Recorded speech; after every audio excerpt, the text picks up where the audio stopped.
Pinasasampahan po ng kasong kriminal ni Senador Raffy Tulfo ang may-ari ng Allison Shipping Lines. Gusto rin pakasuhan ni Tulfo ang 18 nakaligtas na crew member ng MV Trisha Kirsten III dahil hindi umano sila tumulong sa mga pasahero. Saksi, si Mav Gonzales. Hindi lang umano basta overloaded ang MV Trisha Kirsten III na lumubog sa Basilan ayon kay Senador Raffy Tulfo. Matagal na rin anya itong dapat niretiro dahil mahigit 30 taon na ang barko. Kaya hiling niya sa Department of Transportation, kasuhan ang may-ari nito na Allison Shipping Lines at hindi basta administrative case lang. Pag-aralan niyo po kung baka pwedeng murder. Very clear na meron talagang criminal liability itong Allison. And mind you, since 2019, tad-tad ng disgrasya itong mga barko ng Allison Shipping Maritime Incidents na involved itong Allison. 32. Pag-aaralan po namin lahat.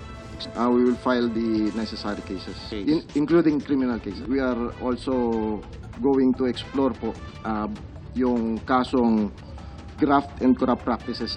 Gusto rin ni Tulfo na ipabawi ang prangkisa ng Allison na pagmamay-ari ng pamilya Tan mula sa Zamboanga City. Wala sa Senate hearing ang stakeholder nitong si Mary Joy Tan Olaso, na asawa ni Zamboanga City Mayor Kimer Adan Olaso. Pero humarap ang kapatid niya na abogado rin ng Allison at sinabing nagbigay sila agad ng inisyal na financial assistance sa mga survivor. We have an insurance company, our insurance policy for accidental death. It covers around 200,000. During the tragedy, when the survivors were brought to Zamboanga Port, we immediately released the 10,000 initial financial assistance.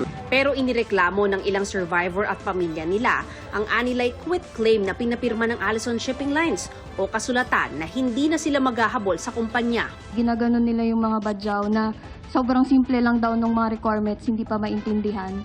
Umaasa lang po sila na ang mga pasahero, ang mga biktima, ang pamilya ay walang alam at magko-comply na lang po sa direktibo nila. Which is ganun din po ang ginawa nila nung Lady Mary Joy, kaya 3,000 pesos lang po yung binigay sa mga kaanak na nasunog yung katawan.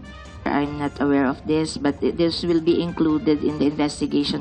Paliwanag ng Allison, acknowledgement receipt talaga ang pinapirmahan nila at natanggap umano ng mga survivor ang pera. Kung talagang ayaw namin ibigay po, we will not release the money kung hindi sila pipirma. But and yet, even if nilagay naman nila I do not consent, we still release Kailangan nyo talaga initial lang po yun, just like the 10,000 na immediate po na pag binigay po kaagad. Gusto ring pakasuhan ni Tulfo ang 18 nakaligtas na crew member dahil hindi umano sila tumulong sa mga pasahero. May mga witness na nagsabing wala raw ginawa, hindi raw tumulong. Nag-unahan pa sa pagsakay sa lifeboat. Hanggang ngayon naman, hindi pa rin natutunton ang kapitan ng barko na si Sunny Sicuban. Suspetsya raw ng PNP, ito ang male cadaver na hawak nila at ipapa-DNA test pa.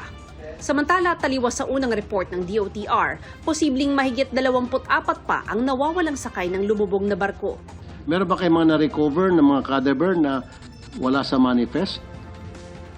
Yes, Your Honor. That's why ang sabi po namin kanina is meron hong inconsistency doon sa passenger manifest dahil doon sa pag-recover ho ng survivors and yun pong cadavers is wala ho sila doon sa manifest. Okay. Para sa GMA Integrated News, ako si Mav Gonzales, ang inyong saksi. Mga kapuso, maging una sa saksi. Mag-subscribe sa GMA Integrated News sa YouTube para sa iba't ibang balita.